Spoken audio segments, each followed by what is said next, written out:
This program contains graphic material, including offensive language. Viewer discretion is advised. You already know I got the burner, cuz. They are the most overlooked criminals in our country. Rip, all nasty. They always expect the next to do. They never expect the female to do nothing. And among the most dangerous. I wouldn't give a shot. When I was high on crack, it was easier for me to shoot you and don't care and probably laugh. Tell me what your let you know who I am, and I wish you would. They're girls in gangs. When you say let's go, let's go. The girl was getting smart, and I just took off on her. I hit her, and I was bamming her head on top of the car. I even give you a choice sometime. You want to get shot with a 357, or you want me to shoot you with this 45? Their reasons for a life of crime may be different. When a woman commits a crime, there's a man behind it. The thing, that girls and women do, they do it for love. But like their male counterparts, they crave respect and money. In this world, they're not easily attained. They do some cruel things to girls, and they like it. Some of them like it. When it's time for a fade, nigga, that's the best way to show a how to get at. Here, no rules apply. I'm talking about women laying out in the street like men. God did not put us here to get killed like that. I don't believe in my heart that I could ever kill nobody's mother. But then again, I do.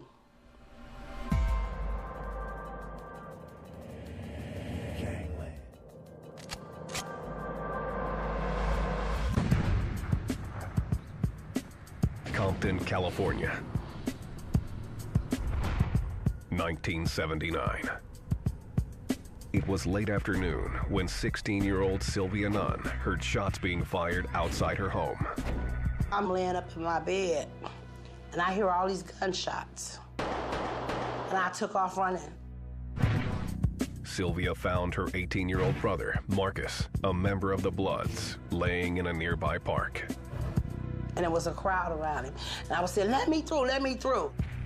Marcus had been walking his girlfriend to the bus stop when he was shot by a car full of Crips. And he was just laying there bleeding. I was saying, Marcus, Marcus. And I got mad. I was hurt. I was bitter. And I was ready to shoot you. I was ready to kill you. It was this moment that would change Sylvia's life and lead her to become one of the most infamous female gangsters in Compton. My brother's fight is my fight. I am my brother's keeper. Girls in gangs. Of the approximately 800,000 gangbangers in the United States, an estimated 70,000 are female. In Los Angeles alone, there are some 5,000.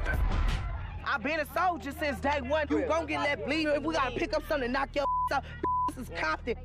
Their crimes range from robbery to kidnapping to murder. You already know I got the burner, cuz. Females, it's like, they ain't no different. They got guns, they sell dope, It's easier for a female to go and walk up to a like, woo, woo, this woo, pop, pop, pop. Because ain't nobody ever gonna expect it was a Hey, give me one, cuz. It's crack. Female gangbangers like Donna Graham have been around for decades. Donna, known as Cheetah, is an OG, an original gangster. She joined the Crips in 1970. I have fought men and girls. I mean, if we fighting, we fighting. If they getting off and the girls are there, we're gonna jump in.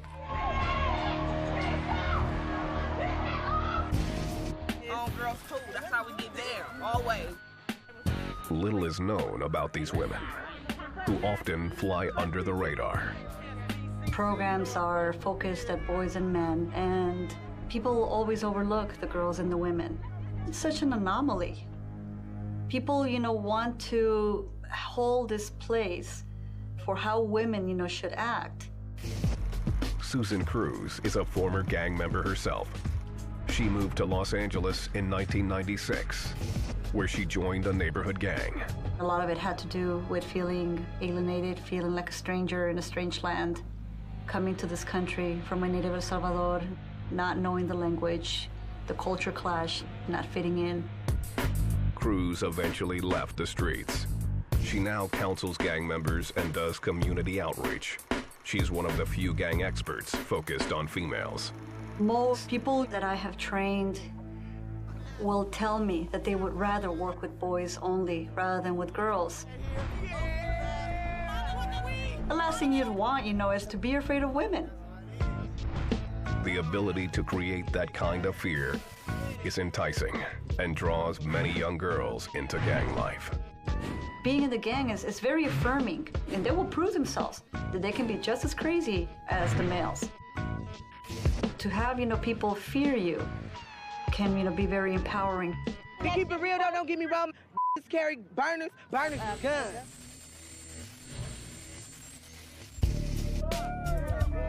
There are other reasons that girls join gangs.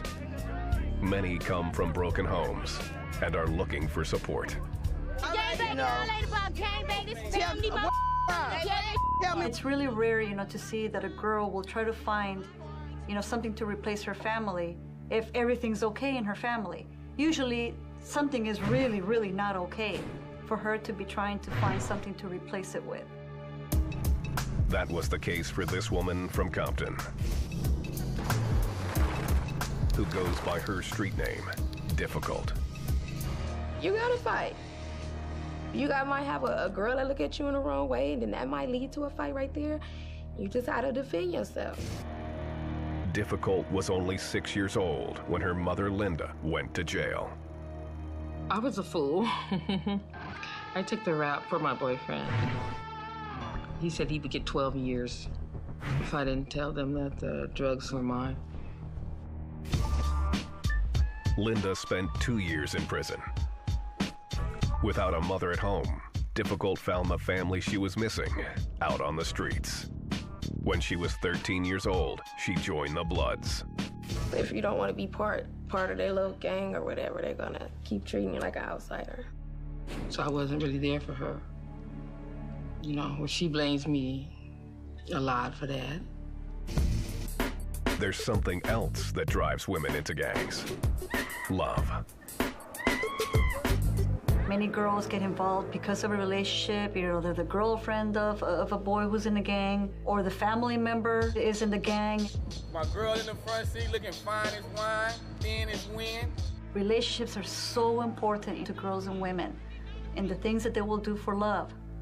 Short of, giving up their lives, and some of them even do that, giving up their freedom. Whether they're sisters or girlfriends, the women are assets to the gang, especially when it comes to hiding contraband. Male police officers are less likely to search a woman. 50-year-old Reverend Ricky Pitts is a minister from Compton and a former member of the Bloods. The girl can walk away, usually come and get the guy, and the girl step back out the way. She got the gun all the time. He's clean because she carrying on. She doing all the dirty work. More women are doing the dirty work than ever before, thanks to California's 3 strikes policy. Under this law, offenders with 3 violent convictions are automatically sentenced to 25 years to life. The result is prisons that are overcrowded with men and women committing crimes on the street. Too many of the black brothers is going to the pen. Too many of them is getting them double digits. The judge ain't playing with you no more. Girls today is the ones that's putting in the work. Putting in work can mean anything, even murder. That's what's putting in work mean, to take life in your own hands. Handle your business and don't get caught slipping. But the main thing is going to kill. In some type of way, form, fashion, or matter is to kill. To take life in your own hands. In your own hands. And for female gangbangers, loyalty is more important than staying out of prison. The gang becomes your family. When you hurt somebody in your family, then the other person has to pay for it. That mentality is what pulled Sylvia Nunn into the Bloods nearly 30 years ago. Her exploits earned her the street name Rambo. I would dress up like a dude. No makeup and fingernails and jewelry. All that would come off. Black shoes, black socks, black pants, black shirt, black coat, and a beanie. A red flag up under the beanie. And just put my work in. Boom, boom, boom, boom, boom. And back to my car, jump in and throw it in neutral, take that off. Next thing you know, I'm a girl, and I'm sexy, and I'm driving.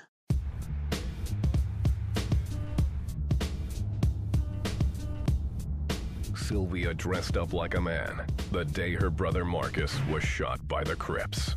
I went home because I knew where my dad hid his guns at, because I was planning on killing me a lot of Crips that day. What 16-year-old Sylvia did next sealed her transformation from girl to gangster. Shooting a gun.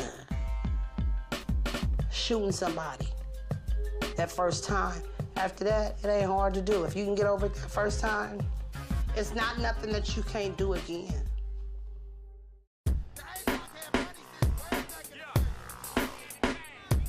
Compton, the original battleground for LA's violent street gangs. We coming. On the real, you better keep y'all kids in the house, homie, because it's going town, homie. Yeah, that's going through the walls. That's real. Compton sits just 22 miles southeast of the ritzy streets of Beverly Hills. Yet the homicide rate is 6 times higher than the national average. For gangbangers here, like this Crip, young Guess, death is no stranger. I'm like kind of a professional mourner now, you know. Death don't really bother me like that. It hurt real bad when you love somebody and they die, but I don't give a about it no more. Linda has lived in Compton for 3 decades and raised children here. She survives by staying inside. I don't go out at night. The boogeyman is out at night. You know, you tell the kids that fairy tale, but it's really true. Even going to school is a risky proposition. Linda's second oldest daughter, who goes by her street name Difficult, often packed weapons as a child. Growing up where I be at, you gotta fight. You can't stay out of it. Whether you carrying a knife, carrying mace, a bat, a pen, you could turn anything into a weapon. Your hands can be a deadly weapon. She always wanted a gun, but I would never give her a gun. But I did give her a mace. I gave her a stun gun. You know, just to protect herself so she can make it home. I'd rather visit her in jail than have to go to a graveside. Difficult wasn't the only girl packing weapons. You already know I got the burner, cuz.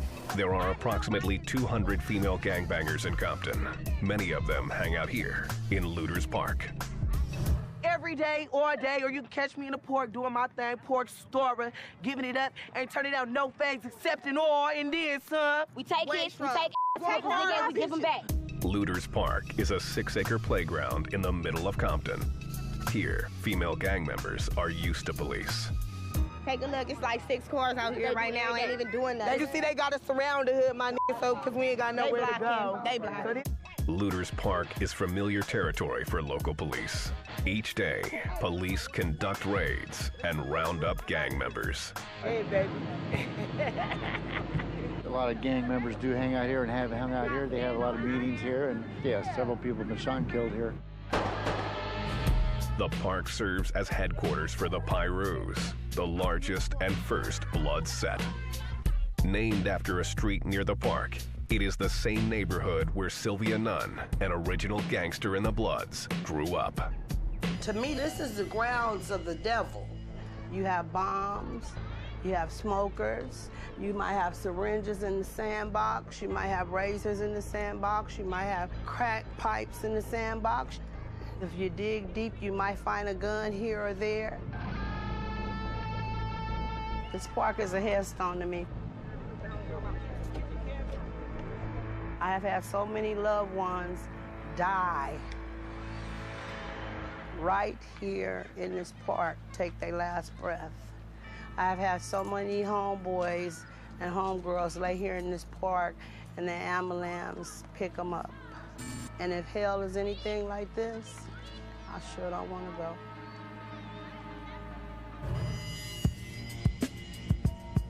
Sylvia and her family first moved to Compton, then a largely white city, in the late 50s. Like many other middle-class black families, the Nuns were drawn by the city's single-family homes. My mother and father worked hard to make sure that we had everything. We were a high-class, upper black family. I had a new car every year. In the 1960s, racial tensions began growing as the civil rights movement gained momentum across the country. Then, on August 11th, 1965, Compton's relative peace was shattered. In the neighboring city of Watts, a white police officer beat a black man, Marquette Fry. Riots broke out, and for 6 days, looting and fighting ruled South LA.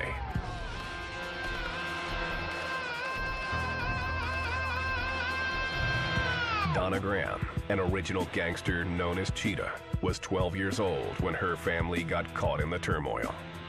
The police did run over my brother on 111th and Avalon, and they just left him there. They didn't go back to help him or nothing, just hit him and left him on the side of the tracks. Cheetah's brother survived, but in just 6 days, 34 people were killed. More than 1,000 were injured. In the aftermath, whites fled Watts and Compton, but the unrest remained. City officials began enforcing unpopular laws that mandated the racial integration of schools. Children found themselves in new neighborhoods and began closing their ranks. Memories of the Watts riots were still fresh, and distrust of the LAPD ran high. In 1969, the first black gang in South Los Angeles, the Crips, was born. We just protected our neighborhood and didn't allow no other persons coming over there destroying our neighborhood or messing with our older people. If we went somewhere and somebody fought, we all fought. Compton answered with its own gang, the Bloods. Sylvia's older brother, Marcus, whose street name was China Dog, was a member. My brother's a big deal. He's the dog. He's the bow, wow, wow, yippee-yo, yippee-yay. He the dog. They don't the dog. Sylvia's father, Willie, a former professional boxer, taught her how to fight and shoot a gun. My dad told me, I'm gonna teach you everything that a woman needs to know. You ain't gonna need a man but for one thing, and that's the bedroom. When I get finished with you, you're gonna be able to change your own flat, steal your own car, shoot your own gun, and fight your own fight. Cause you my baby, and I don't want nobody effing with you. In 1973, Sylvia's father was convicted of drug possession and sent to prison. With her father in jail, life in the nun home began to unravel. By the mid-70s, fighting between the Bloods and the Crips intensified, and gang membership exploded. From the beginning, women were in the mix. They were dubbed the Criplets and the Bloodettes. 18-year-old Cheetah, who lived in a Crips neighborhood, was pulled in reluctantly. I didn't want to be a Criplet, and when I was asked, or I really wasn't asked, I was told. At first, the female gangbangers were mainly support for the guys. They helped protect their neighborhoods from rivals by fighting, though rarely with guns. It was like fighting, you know. Somebody would come over there and say, we'll meet you at the park, and they'll meet up and they would fight. But we wasn't shooting each other and stuff. There was one girl who did carry a gun, Sylvia Nunn. She was the youngest girl that really hung out at the park. Being 9 to 10 years old, she had her pistol always packed on her. Sylvia wanted to prove she was as tough as her older brother Marcus. So she jumped when his homies asked her to help rob a gas station. We walked over there, and they carry me on their shoulders. And then when they get up there, they walk up, she's in a booth. And they like, we finna rob this, you better not push no buttons. And then they took like the handle of their gun, bust the window out enough, and put me through it. Sylvia took all the money from the register and gave it to the Bloods. Then she demanded her share. I was like, that, y'all gonna give me some money too. And they was like, damn, this a crazy little girl. Like, yeah, right, we'll buy you a popsicle or some candy. I say, no, the you want, you gonna give me some money. And they gave me some change. They gave me a whole bunch of change. By the late 70s, the percentage of female gangbangers was on the rise. The women earned their stripes by taking orders. The men would never be afraid of women, you know. They just know a woman to do what a man tell them to do. But one young woman continued to stand out from the pack, Sylvia. Other girls really, they were fearful of her. But as time got older, she got more ruthless. With both Sylvia and Marcus in the Bloods, the Nunn family was central in the gang. Without their father there to stop it, their home became its unofficial headquarters. Everything in the house was red. Red carpet, red furniture. We had red walls. I mean, it was just like blood down. It was also a constant target for the Crips. We sitting in the living room, talking. We hear one shot hit the floor. We were so used to hitting the floor till it just became a routine. Their house was just like, shot up like shredded cheese a lot. It really was. I mean, day and night, day and night. Sylvia was afraid of no one, including the police. She earned her nickname one day when an officer questioned her mother about Marcus. The police is telling my mother, I know you know with your son that you might as well tell us because we gonna kill him when we see him, and I took off on the police. Bam, you don't talk to my mother like that. And one of the police said, who the think you is, Rambo or somebody? And I turned around, kicked him, hitting that one. I'm just doing what my dad taught me to do. By 1980, Rambo was the top dog among hundreds of female gangbangers. I was what you would call a gangster. A gangster. I acted like a boy. I sagged my pants. I wore boxers. I would do the do-rag thing. I was gangster. Fight at the snap of the finger. You said, what? I done already hit you in the mouth. The rules changed, however, in the 1980s. A brand new drug appeared on the streets, and gang life would never be the same. Crack cocaine came to South Central, and the women went to the dogs. The men went to the dogs. Everybody was on crack cocaine.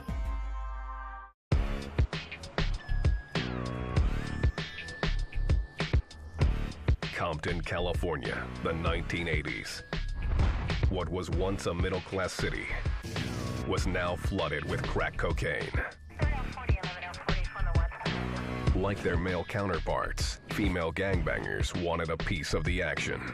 For single mothers like Linda, the opportunity to sell drugs was too lucrative to pass up. I had 3 kids, so that's what I did. I sold drugs to make the extra money. I kept the income coming in, and I kept a roof over their head. It was enough food to eat. Single mothers weren't the only ones selling or using the drug. Crack had spread like wildfire throughout the community. You couldn't believe doctors, lawyers was on cocaine. It was crazy.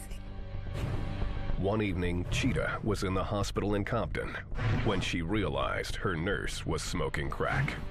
When I woke up one day, my nurse had a pipe in my drawer on the side of my bed.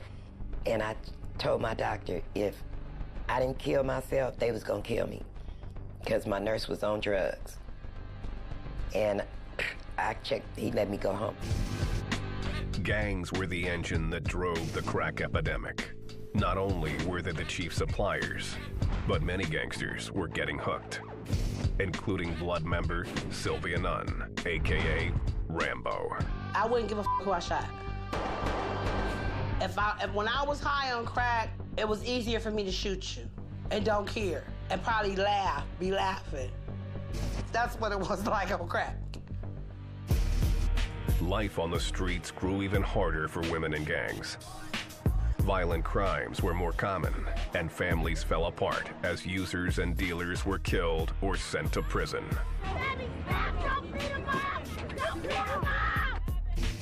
The drug epidemic would also change the role of women in gangs. Before crack, Girls joined up because of relationships. Their boyfriends or brothers were members. Now, women were joining gangs in record numbers, making up to 1/3 of some cliques. Their motivation, fast money and easy access to drugs. To get drugs, some women bartered their bodies. Sex became a means to an end. Cracks changed the role of women in the gang because once you become real addicted to it and you get to doing anything for it, how can a homeboy respect you? It's hard to see you as that homegirl again that they looked up to. In the past, females used their association with male members to join the gang. But as the stakes became more dangerous, so did their initiations. Girls had to fight their way in. They'll ask you a couple questions or whatever, test you or whatever. And if you pass the test, I mean, you can get put on, it's nothing. But the thing is, you gotta get down. Motherfuckers look at us like, okay, these just females. But yeah, do you know we be saying, bitch, you want to gun your too. You feel me, my? Sometimes, you know, you have to fight about 5, 6, 7, 8 people. It depends. You might have to shoot somebody or drive-bys, whatever the hell they might do. It's your choice to make. There's another way girls join, by getting sexed in. There's certain people that believe you can get put on a whole nother way. That is another put on. You can get put on like that if you want to. Some of them do get sexed in. Some of them have to, you know, probably have to do it to about 5 different guys or 3 different guys. In the eyes of both male and female gangbangers, girls who are sexed in are less respected. Most of the females that do get sexually initiated in, they be already, you know, hoes, sluts, tramps, and stuff like that. They just ain't getting paid for it. Those girls and women are not officially recognized by most gangs as being part of the gang. Eventually, you know, they start also being alienated and shunned and cast aside. And so what they had thought was going to be the easy way in was actually also the hard way out. Girls who are sexed in may not last for long, but those who put in their work do. The more crime a girl commits, the more important her role in the gang becomes. You throwing up down here? Hell yeah. Nowadays, how this world is, you got someone that want to be guys that look like men and stuff like that. So, you know, that want to be guys that's harder than these guys out here, you know, that put more work in than these guys out here, you know. There is one boundary many girl gangsters don't cross when they're doing their work. Tara got 2 of them off. Unlike the men, most only attack for personal reasons.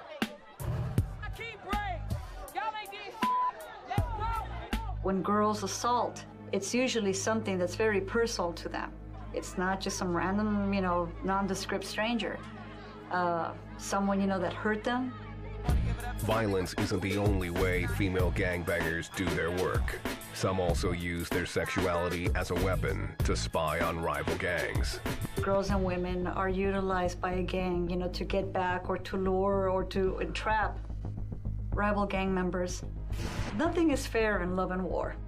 Some girls pretending like guys just to get what they got, you know, or to set them up for what they got or whatever. It's a dangerous game with serious consequences. Male gang members, like young Guess, don't like to be fooled. When I deal with women, I let them know. Don't put me in a twist.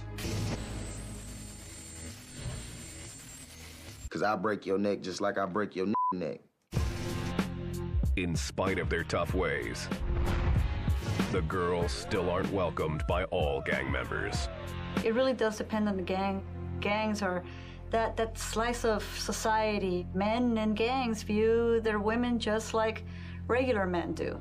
They want to make sure that they're kept in a place that's checked, okay, that they are not above them or that they don't hold more than them.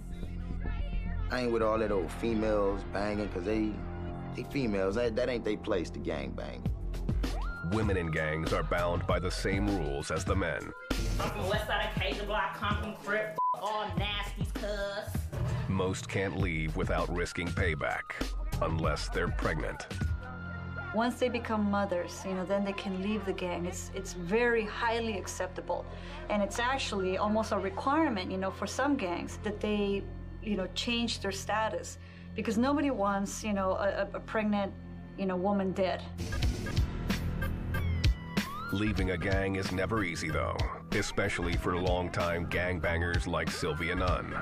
For her, the lines between gang and family disappeared in 1979, the day her brother Marcus was shot by the Crips.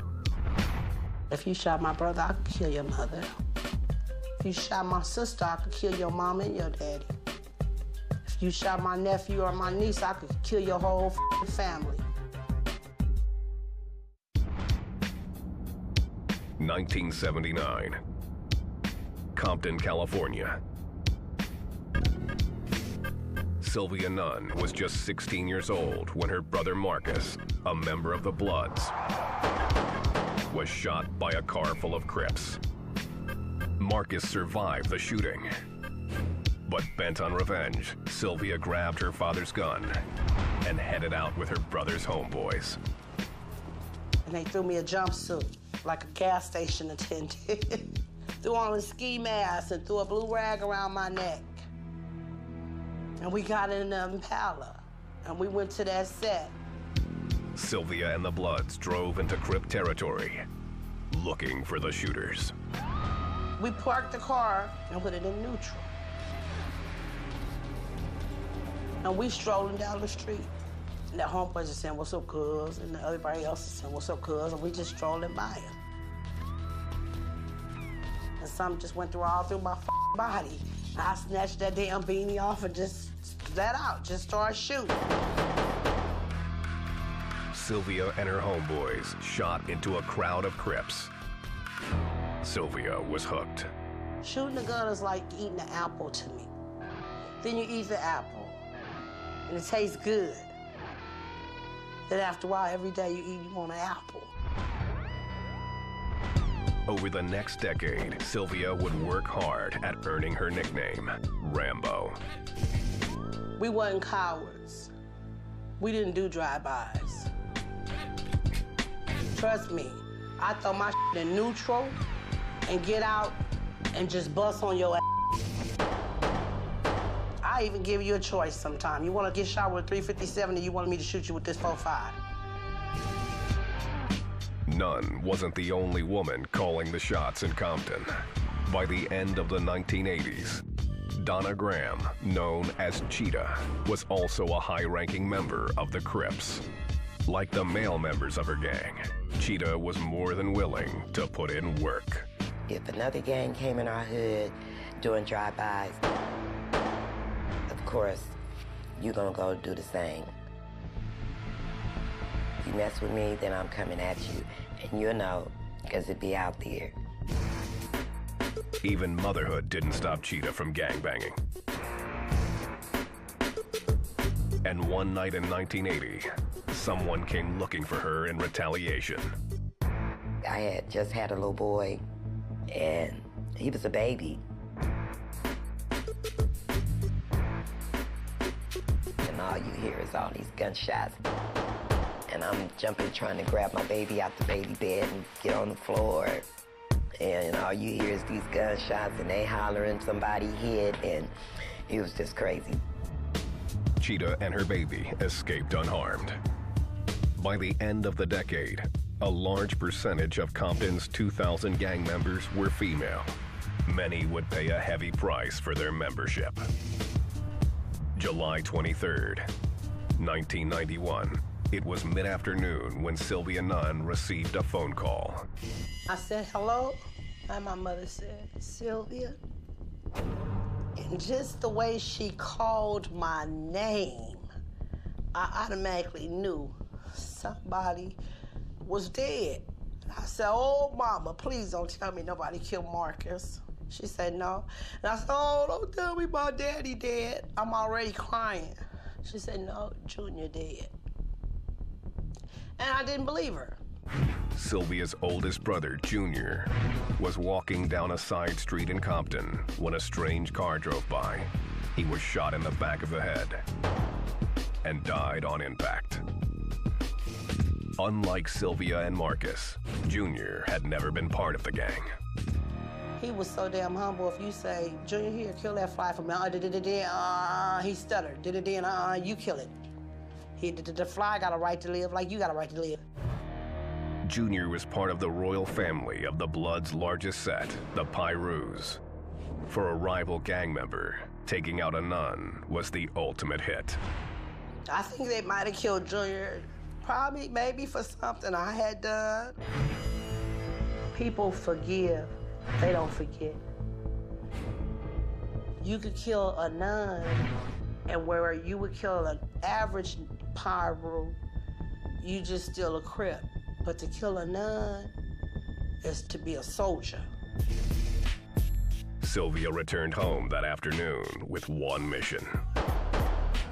Rode around through the neighborhood asking questions, trying to find out what we can find out. And the names that did pop up, each and every one of them are dead today. Ask me, am I sad about it? No, not one single bit. Death knocked on all their doors, and their mother got to experience what my mother got to experience. After the murder of Junior, Sylvia's life spiraled downward into addiction. A friend of mine started rocking it up. You could take one of his rocks and smoke it all day. That's just how good his dope was. So it came from the point of being a rich kid to being a crackhead. Sylvia became a hardcore dealer and would do anything necessary to keep police from discovering her stash. I just remember this one time I had my nephew and the police was coming and I had this dope. So I put him on his diaper and I put the dope laid the dope on him, and then I put another diaper on him and went on down the street. In April of 1991, as Sylvia walked home from a store, she was approached by police. They had a warrant for her arrest. He said, now check this out. Either you finna go to jail for that warrant, or you finna train my police for me. Training the police meant one thing. She would have to reveal the inner workings of her gang. The police took Sylvia into custody and questioned her about her involvement in the gang's drug operation. I used to walk around with a bear or a doll, a stuffed animal, and I would melt rocks on my doll's eyes and stick pipes in the doll's mouth. Soon after her arrest, Sylvia's father fell ill in Las Vegas. It seemed to be good timing, and she decided she would care for him. The only problem was she had no money. Until one night, a man picked her up on the street. He said, okay, how much you charge? Well, I'm not a prostitute, so I don't really, I can't tell you how much I charge. I said $500. He says, that for all night? I said, yeah. I just said, yeah. So he took $500 out and gave me 5 $100 bills. Sylvia took the money and ran. She bought a bus ticket to Las Vegas. The bus came, and I took the bus to Nevada with the clothes on my back.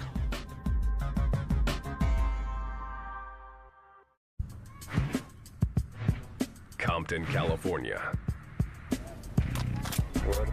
The gang violence that has torn the city apart for decades continues, with no signs of stopping. What it do? Eastside Compton, Spoketown Crip. I don't believe Compton is cursed. I think the people are cursed. The innocent children died every day behind a foolishness. Grandparents could be in their house just sitting there knitting, crocheting, and bullets come fly out the wall and killing them. For no reason. I say it's senseless. Some gangsters do make it out. Cheetah, an OG with the Crips, almost died in 1994 while fighting another female gangster. The girl was getting smart and I just took off on her. I hit her and we were fighting and I was bamming her head on top of the car and she was stabbing me. So she stabbed me here. I never felt it. And she hit me in my back and tore my lung. It was so much blood gushing out my back. I just knew I wasn't gonna make it. The incident left Cheetah scared. She decided it was time to get out of the game. That's what made me change, because it happened to me. Cheetah now works with Ceasefire, an organization that tries to halt gang violence. She says it's like stopping a runaway train. There's a lot of women dying like that. A lot of women killing men's faster than ever now. You know, and it gotta stop. It gotta stop somewhere. More women are in gangs now than ever before. Currently, there are over 200 female gang members in Compton. It's a trend that frightens gang expert Susan Cruz. History will repeat itself unless, there is a way to break that cycle. There have been plenty of studies showing that if a parent, and usually say a mother, is incarcerated, chances are one of her children will be. It will sort of play out itself, in future generations. And the same, holds true with gangs. Today, difficult is holding down a job and working hard to stay out of trouble. Yeah, I have changed. I try to avoid a lot of fights and altercations from happening to start, and I learned how to control my temper a lot more better than what I normally would do. Normally, I would snap. Yet her past is always knocking on the door. Y'all be like, see my enemies all day, every day. I get y'all a pass. You wanna know why I get you a pass? Because you done did some fucked up in the past, and you right here walking with your baby, not knowing I could murk you and your baby if I wanted to. Difficult's mother, Linda, says raising the rest of her family in Compton and keeping them out of gangs are daily struggles. Around here, you gotta watch your back. It's just the way of life. My kids watch their back. I know some people that have gotten out of it. They have to move away.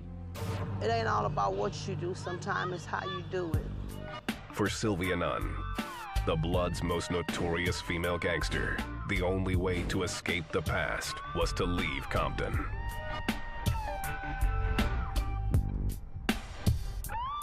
Sylvia moved to Las Vegas in 1993 after decades of violent gangbanging. Shortly after she arrived, Sylvia met a man and fell in love. Opposites attract. He used to be high sheriff of Kansas City, Missouri. Been doing construction all his life. But there was just one problem. He wasn't having it. It was like, you choose the gang and the dope, or you choose me. Sylvia stopped using drugs and gangbanging. She married the former sheriff and construction worker. 15 years later, they're still together.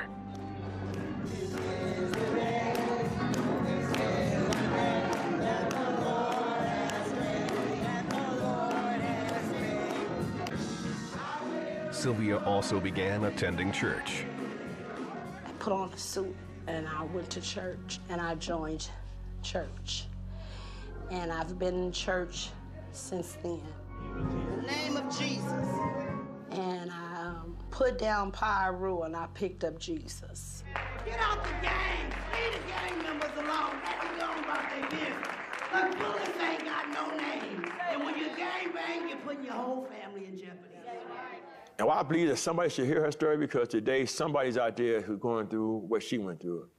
If I just can touch one, then all that stuff I done did in the past won't be in vain. And God will be in forgiving me. Yes! I would describe myself today as a saved, sanctified, filled with the precious gift of the Holy Ghost woman. How many know what we're singing about?